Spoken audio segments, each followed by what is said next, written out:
రాజకీయాలు పాలిటిక్స్ అనేది చాలా మటుకు మేము విన్నది ఇప్పుడు చూస్తుంది పూర్తిగా మారింది అనేది కొద్దిగా కనిపిస్తుంది. అది కూడా చూస్తుంటారు ఆ పార్టీ ఇప్పుడు కూడా.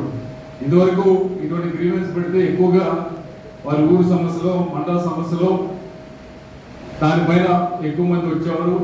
కానీ ఈరోజు మాత్రం ఎక్కువగా వారి సమస్యల గురించే రావడం జరిగింది. దాదాపు 90% మంది 10% మంది మాత్రమే మండల సమస్య ఊరి సమస్య దానిపైన తీసుకురావడం జరిగింది. మళ్ళీ సరిగ్గా కమ్యూనికేట్ అయి ఉండకపోవచ్చు చాలా మందికి, అందుకే రాకపోయి ఉండొచ్చు. మళ్ళీ ఒక 2-3 నెలల్లో మళ్ళీ ఈ కార్యక్రమం పెట్టేది ఉంది. అయితే నెక్స్ట్ కార్యక్రమానికి అది రివర్స్ అవ్వాలని కోరుకుంటా ఉన్నాం. మీ గ్రామానికి సంబంధించో మీ మండలానికి సంబంధించో ఉన్న సమస్యలు తీసుకోండి. ఎటువంటి సమస్యలు ఎటువంటివి అంటే ఎప్పటి నుంచో 7 సంవత్సరాల నుంచో 10 సంవత్సరాల నుంచో తేలకుండా ఉన్నవి ఉంటే దానికి సంబంధించిన డాక్యుమెంటేషన్ లేకపోతే కోర్టులో ఉండే ఆగిపోయి ఉండి మా గవర్నమెంట్ వైపు నుంచి కౌంటర్ వేయకుండా ఆగిపోయి ఉండవు, ఇలాంటివి ఏమైనా ఉంటే తీసుకొని వస్తే దాన్ని మనం ఏం చేయొచ్చు ఎలా చేయొచ్చు అనేది మనం ఆలోచించి ముందుకు వెళ్ళచ్చు. దాని గురించి ఆలోచించండి. 2 నెలలు టైం తీసుకోండి. మళ్ళీ ప్రభావం ఎందుకంటే ఏం నియోజకవర్గం అయిన తర్వాత వాళ్ళు రావడం ఇక్కడికి. కాబట్టి ఈ లోపల ఇప్పుడు వచ్చిన అర్జీలన్నింటినీ కూడా క్లియర్ చేసేదానికి ప్రయత్నిస్తారు. ఈ లోపల మీరు కొద్దిగా ఊర్లో ఉన్న పెద్దలతో మాట్లాడి మండలంలో ఉన్న పెద్దలతో మాట్లాడి ఏ సమస్యతో ఎటువంటి విషయాలు మనం ఈసారి తీసుకెళ్దాం, ఎప్పటి నుంచో ఆగిపోయి ఉన్నవి కొన్ని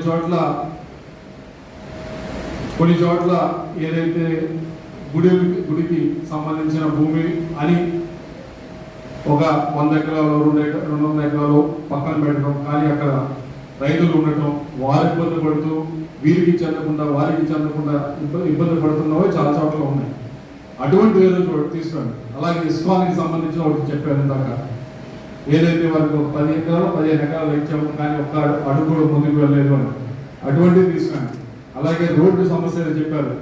రోడ్డు నాబార్డు నుంచి 5 కోట్లు 6 కోట్లు వచ్చింది, కానీ చివరి 100 మీటర్లు మాత్రమే ఎవరో ఆక్రమించి గోడ కట్టారు అనే ఇవన్నీ కూడా 10 మందికి ఉపయోగపడే ఊరికి సంబంధించింది నియోజకవర్గానికి సంబంధించిన అవి నెక్స్ట్ టైం ఎక్కువగా తీసుకొచ్చేదాన్ని చూడండి. ఇందాక చెప్పినట్టు దీన్ని రివర్స్ చేయండి, రేషియోని అది చేస్తారని కోరుకుంటామన్నా. అయితే ఇప్పుడు వచ్చిన వాటిని మేమేమి తక్కువ చేసి అదేం కాదు, వీటన్నిటిని కూడా క్లియర్ చేద్దాం, వీటన్నిటిని కూడా తీసుకొని చేద్దాం. అయితే మీ అందరినీ రిక్వెస్ట్ చేసే ఒకటి, ఇండివిజువల్ వాటికి వచ్చే దాంట్లో కూడా మీరు ఒకసారి వెరిఫై చేసి, ఎక్కువ రెవెన్యూ వస్తూ ఉన్నాయి. రెవెన్యూ దాంట్లో ఇందాక నేను చూస్తూ ఉన్న దాంట్లో ఎక్కువగా ఏదైతే కాలువల్లో చెరువుల్లో అక్కడ నివాసం ఏర్పరచుకున్నారు, అక్కడ ఇల్లు కట్టుకున్నారు, దాన్ని రిజిస్టర్ చేయమంటే ఎవరు చేయలేరు.